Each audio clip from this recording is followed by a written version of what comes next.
Good afternoon, everybody. My name is Roger Canning from Ssl Networks. Thank you very much for joining us. I was going to wait a minute, if you don't mind. There's various people have already joined, and I can see a number of people in the queue joining system, so I won't be very long. But as I said, thank you very much for joining us, and yeah, give the other people another 30 seconds to join, and then we'll get going.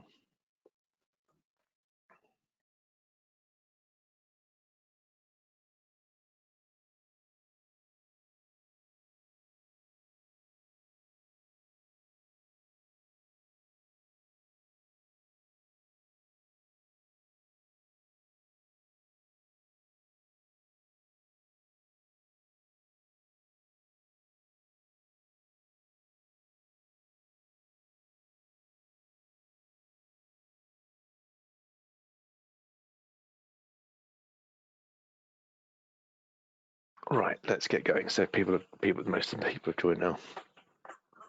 So welcome everybody, including the people from Ireland who sent me a message. Hello Alex, how are you?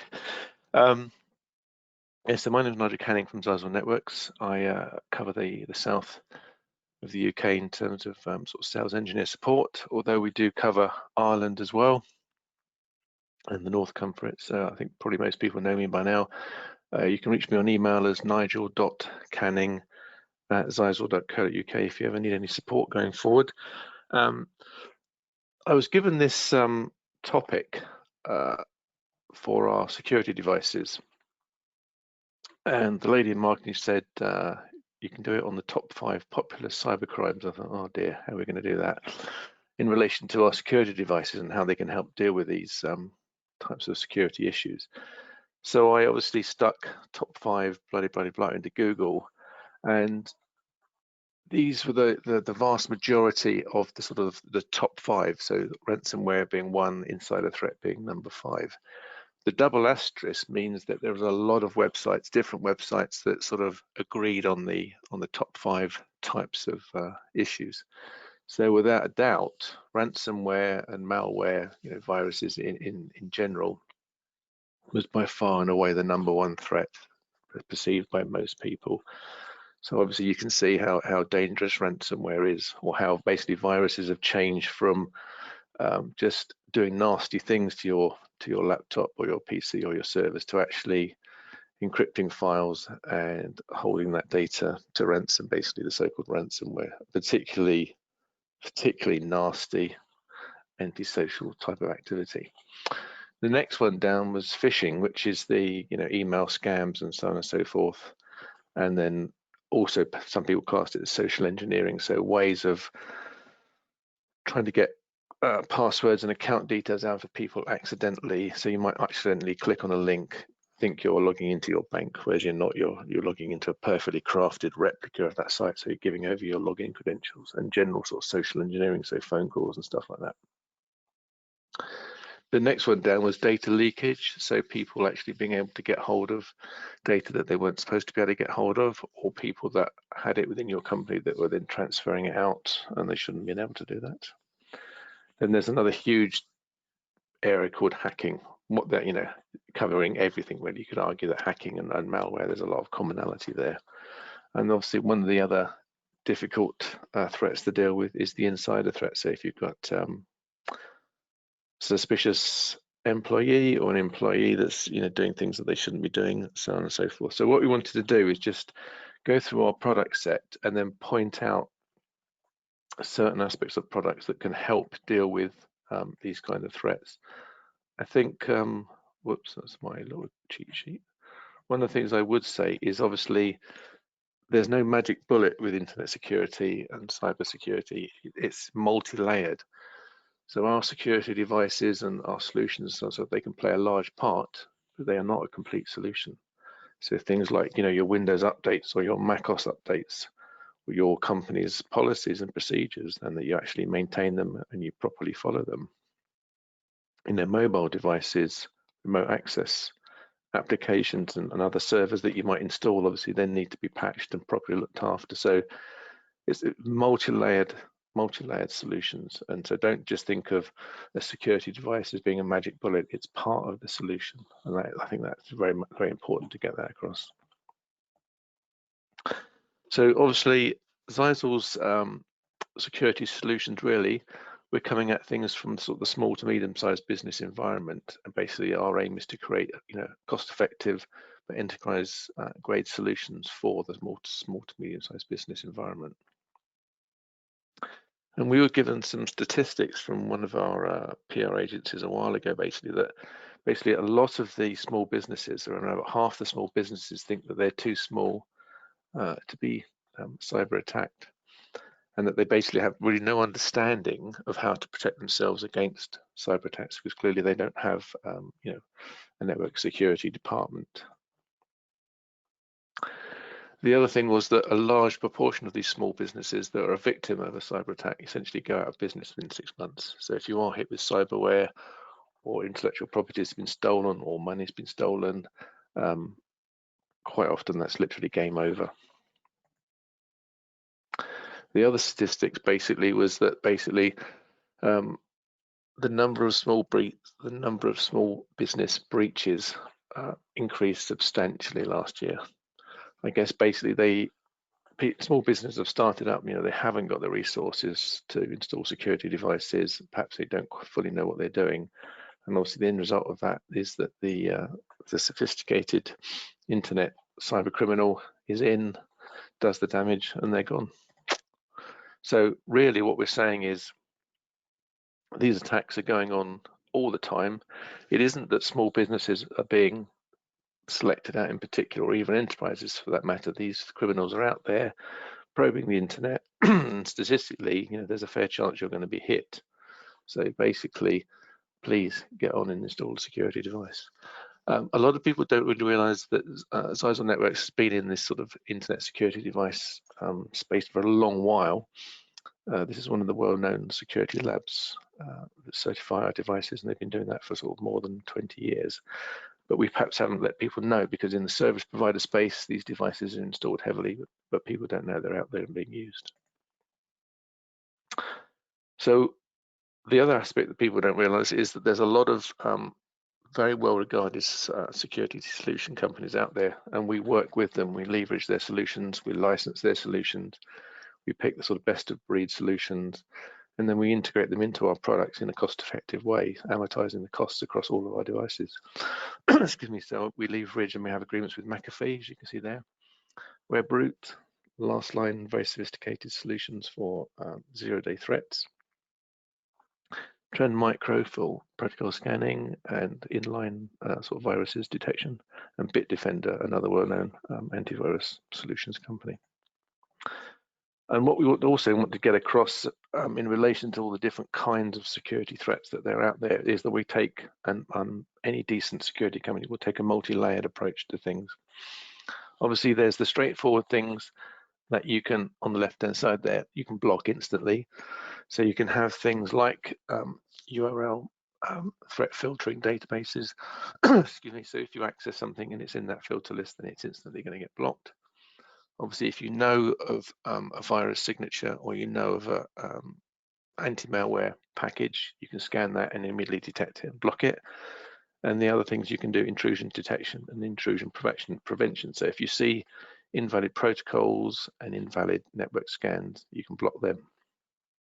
So that's the one side of the solution, which is to block things that are obvious. The other aspect to it is to control potentially risky behavior. So there are other aspects to things like geographical enforcement. So you could take the view that there should be no connectivity to Russia and China. Apologies to picking up those two countries. So you can apply geographical enforcement to that. You can do other kinds of web filtering. So you could come up with a so-called whitelist of sites that you allow staff to go to.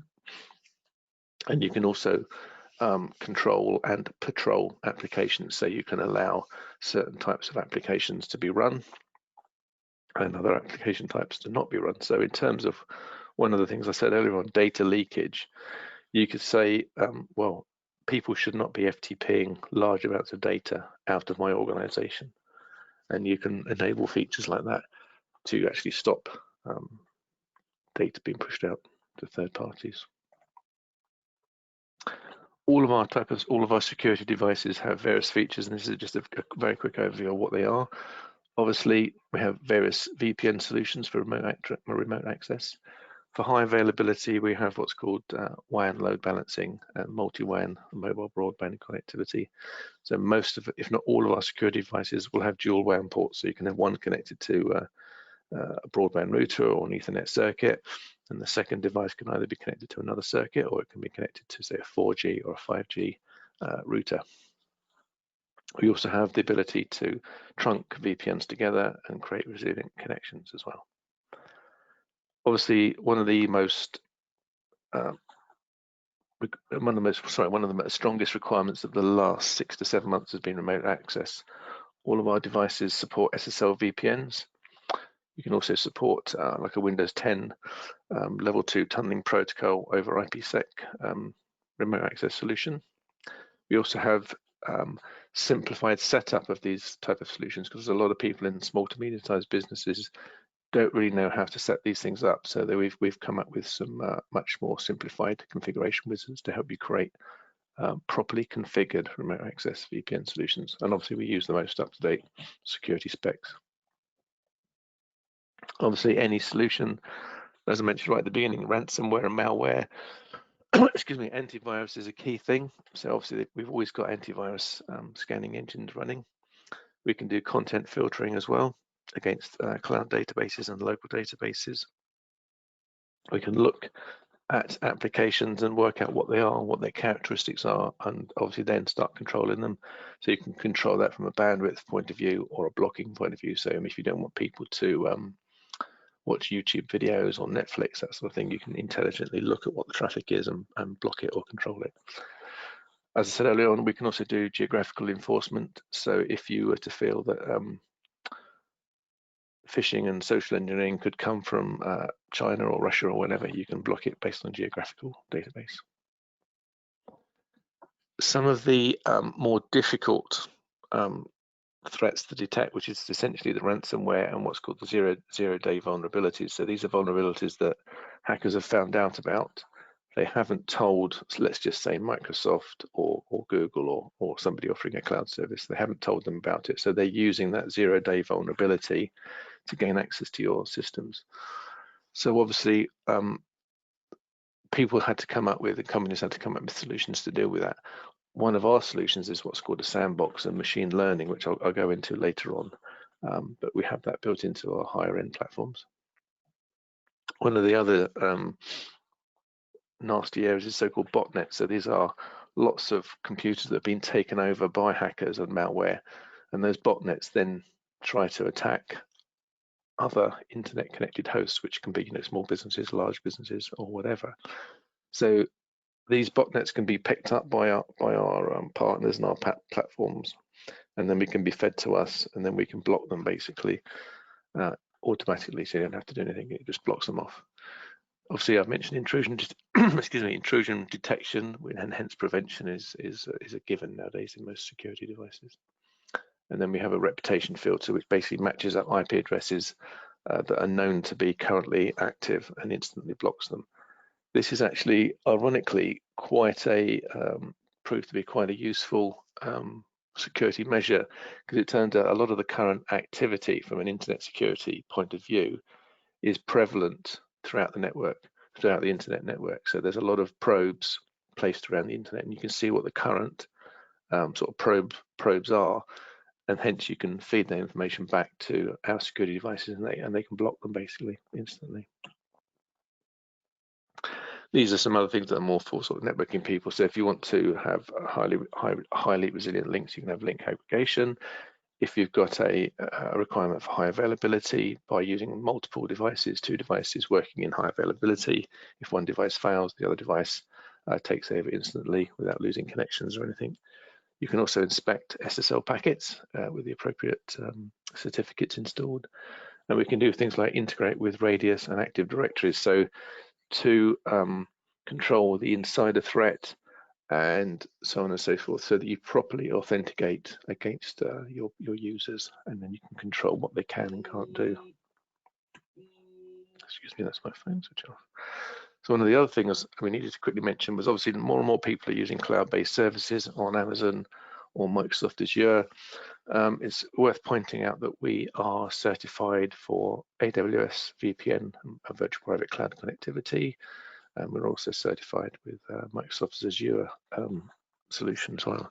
So if you are using services within those environments, excuse me, you can use our devices to create secure connectivity to it. And what we want to do next is basically go over essentially within these slides, and you'll get sent a copy of them. There are two distinct product sets. There's the USG Flex series, and then there's the ATP series. And this first set of slides is the USG Flex series. People may well be used to the USG device that's been around for a long while now. Well, the USG has been replaced by the USG Flex series, and this is what these slides are about. So obviously, as the name implies, this is quite a flexible platform.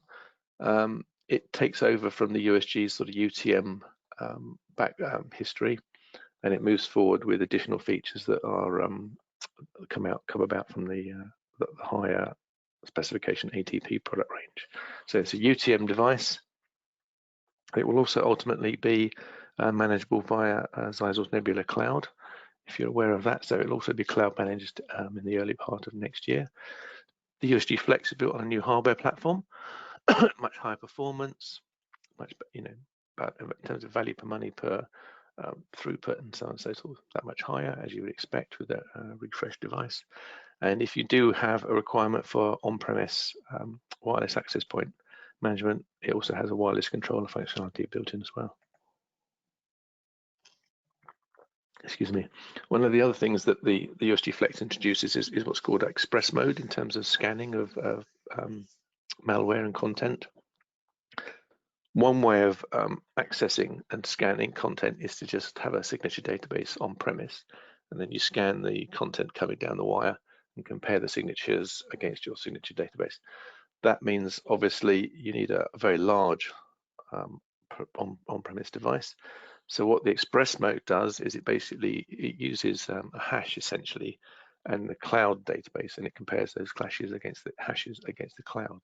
So this is what we term express mode, and you see a table here about what's on offer against the higher specification ATP devices, and the other thing is just the difference between USG firmware release and the USG Flex firmware release. This is just a table that gives a bit more detail about express mode, where perhaps you would use it, its advantages, its disadvantages. So you can basically see when you get the slides what the advantages and the disadvantages are from a simple sort of table point of view. Obviously, this is the USG Flex, but the ATP product range, which is slightly more at market, that gives you every possible opportunity, whereas the USG Flex cannot give you certain features. One of the things we did want to point out is the substantial performance gain over the original USG devices as opposed to the USG Flex devices. So this is a table if you are used to the USG Flex, if you're used to the USG models, these are the comparison models and comparative new models, so that you know which ones to choose. And this is just some slides which just give you the current portfolio. I'm not going to go over these in details, but it just shows you the network interfaces, the number of network interfaces, the number of WAN ports, the kind of performance that you can expect on it from a point of view of stateful pack inspection or UTM performance and its management.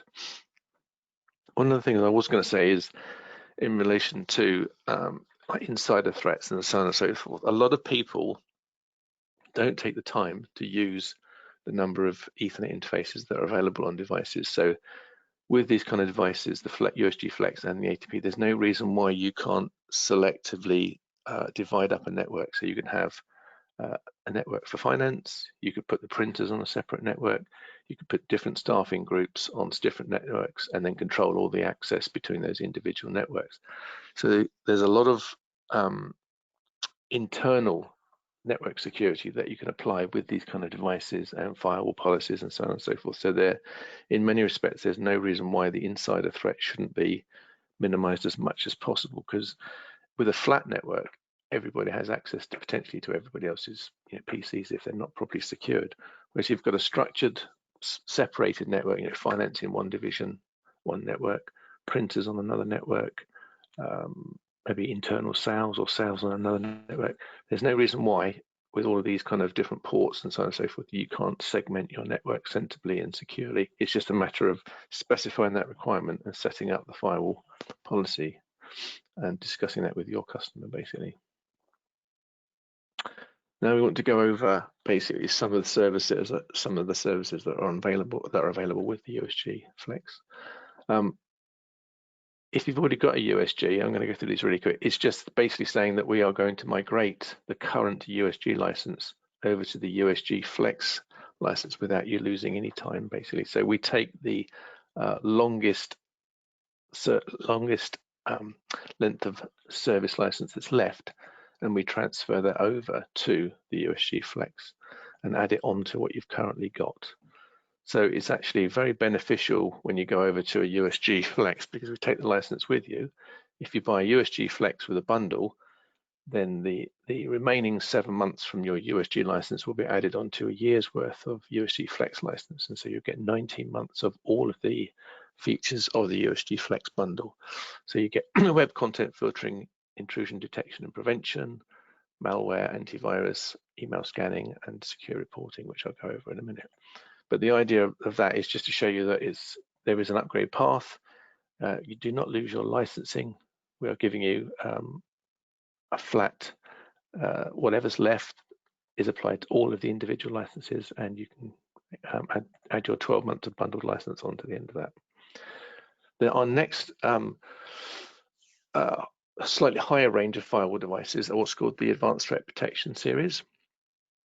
They are similar to the USG Flex, but they have the additional sandboxing and some clever artificial intelligence solutions to basically attack the ransomware and malware issues, which are one of the worst internet security issues out there. They have a lot of features that the USG Flex has, as I said, but they also have sandboxing, artificial intelligence, and increased performance on top of that. Obviously, they look very similar, but then a lot of Ssl security devices have a very similar look and feel. So basically, when we started the ATP development program, we wanted to see if we could go beyond the traditional sort of unified threat management. And one of the things that was obviously an issue is how you deal with, as I said, the zero-day threats. Zero-day threats, you don't know what they are. You can't look at them in terms of signature detection or heuristics. So basically, how do you find something that you don't know about? With the conventional UTM methods, you tend to have databases of known signatures and heuristics and reputation methods. So you have things that you obviously know are good, and you know things that are obviously bad. So things that you know are good, you can let through. Things that you know are bad, you can block. But then there's a grey area. So you could have an attachment or some particular type of activity that looks suspicious. So how do you deal with that? And this is where this sandboxing technology and artificial intelligence comes into it. What it does is basically it looks for unknown threats, basically the so-called zero-day threats. And the way that works is it sends the traffic. I'm just going to get to the right slide. Excuse me, there. Yeah, probably. Here we go. This is it. So basically, we have a solution in the cloud, basically, which is called the sandbox. So the unknown threats are sent to this cloud-based service, and the cloud-based service takes the attachment or it takes the packets apart and it emulates them. If it doesn't like what that attachment or that packet is doing, it then classifies it as malicious and it sends it off to be destroyed. If it's happy with what it's doing and there's no unusual activity, then it passes the data on. But what it then does, because potentially those attachments and so on and so forth from the zero-day hacker are common, it will then update the signature database, and the signature database on all of the ATPs will then be updated, and so they can detect this zero-day threat that much quicker. So you have this kind of positive feedback loop, so that unknown threats go into the sandboxing environment, they get processed, they either get destroyed or they get allowed through, and then the actual databases themselves are updated. So it's a very positive cycle, basically.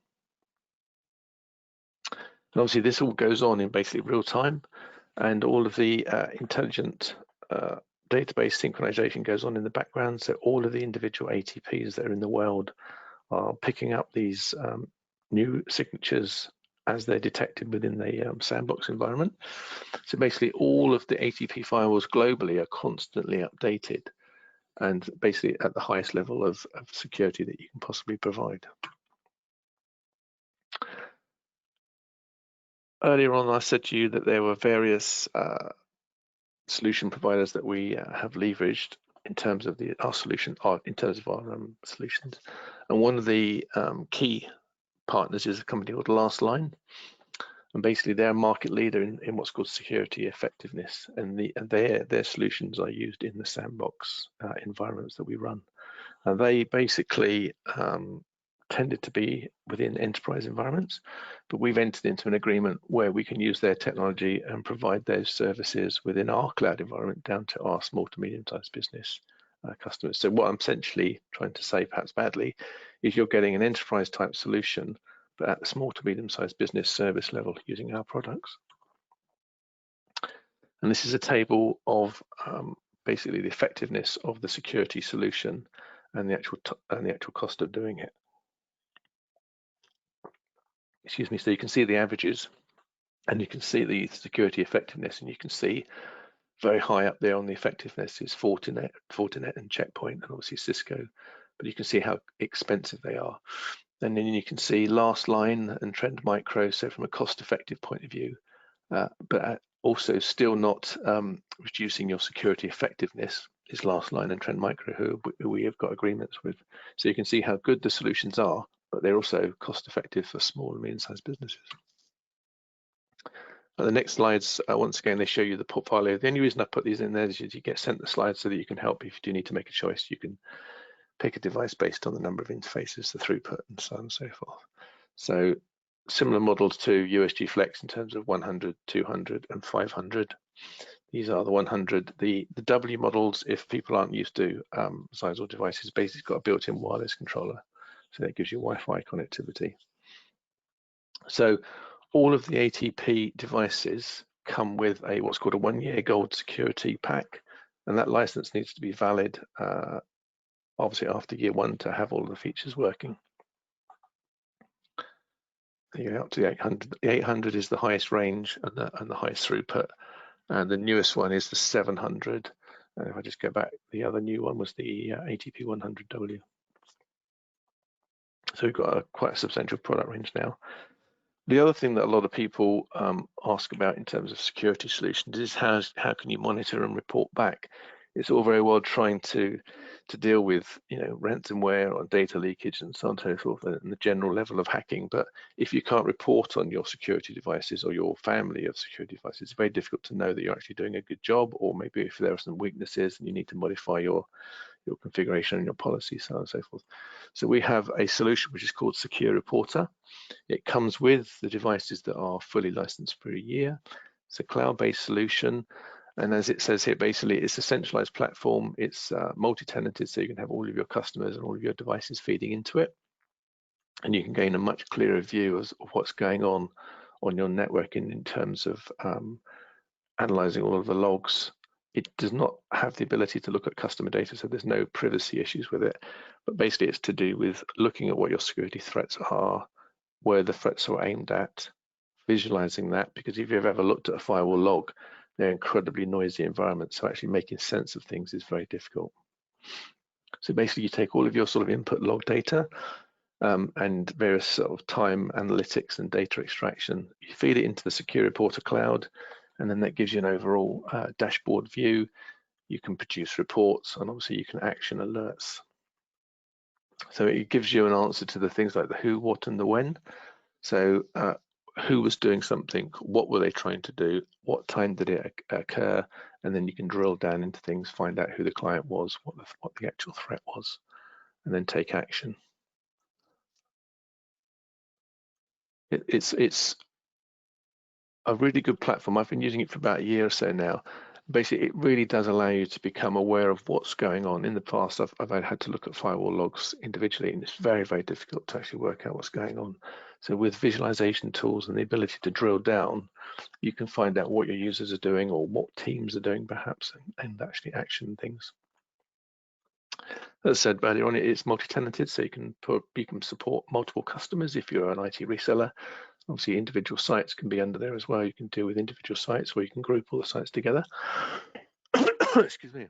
You can do analytics for each customer. You can create customized alerts per customer or per site or per group of companies. All the kind of things that you'd imagine from a reporting platform in general. It can be done with Secure Reporter. One of the nice things is you can generate customized reports with your own branding on. So if you're a sort of a service provider and you want to provide a customized reports back to your customer or your end user, you can do that within the platform. The other thing it will do, it will help you achieve compliance as required. There are 3 different types of data, not so much data cleansing, but anonymity. So you can have non-anonymous, so basically personal user IDs can be identified and reported on, or you can have partially anonymous, where basically data is replaced, as I said here, by an artificial identifier, so that you can drill down and ultimately work out who it was, or everything can be fully anonymized, so that there's no way you can identify an individual user. To get started at the Secure Reporter portal, you can go to this particular URL, create yourself an account, associate your device with it, and then go to the device itself and enable the Secure Reporter and the level of anonymity and what logs you want to transfer, and then it will get on with it and start reporting. And that's all you have to do. There are different types of Secure Reporter license. So and this is just a license table in terms of renewal and so on and so forth. One other thing I wanted to say that a number of people aren't really aware of is that obviously a network security device is a pretty critical device. If you lose the device from hardware failure, then obviously it's down until the device is replaced. We do a next business day warranty uplift service. So I just put the part numbers on here. So for 4 years, peace of mind, that red highlighted part number will give you next day business delivery on your gateway. So it would be expedited quickly, and the device could be replaced by your IT reseller. There are also some that link here is all to do with Nebula support on the USG Flex, and there's a URL there that gives you the details about USG Flex becoming Nebula manageable next year. There are also, hopefully next month or the month after, there are 2 new USG Flex models coming out which map basically to the ATP range. So you've got the USG Flex 700 and the USG Flex 100W, so the 100W being the sort of integrated Wi-Fi type device. So I've just nearly come to the end. I will hang around afterwards for some questions and answers. If there's anybody on the webinar that is a sort of a service provider, I always point out that we've got a managed service provider program on at the moment, which if you go to the msp.ssl.com website and scroll down to the bottom, you can apply to become an MSP. And it has various benefits for service providers, particularly on the Nebula platform, so licensing and hardware devices and so on and so forth. Oh, excuse me about a voice, it's a bit of a sore throat. So I'm going to hang on for another 5 or 10 minutes. There's a couple of questions to answer, but thank you very much for attending. I know it's been quick on some things, but we only get given half an hour. Obviously, as I said at the beginning, security devices is a key part to any security solution, but there are other significant parts to it as well, which I'm sure people are aware of. So, you know, as I said before, Windows updates, applications that you're running, that they are properly patched, obviously processes and procedures within companies, and I could go on and on and on. So it's part of a solution. Obviously, the services that you offer your customers, we will be part of that, but the overall solution is really what customers are after. So hopefully this has been beneficial. As I said, I'll wait for any questions and hopefully answer them as well. But thank you very much for joining us, and hope to see you soon, and hope you all stay well. Thank you very much indeed.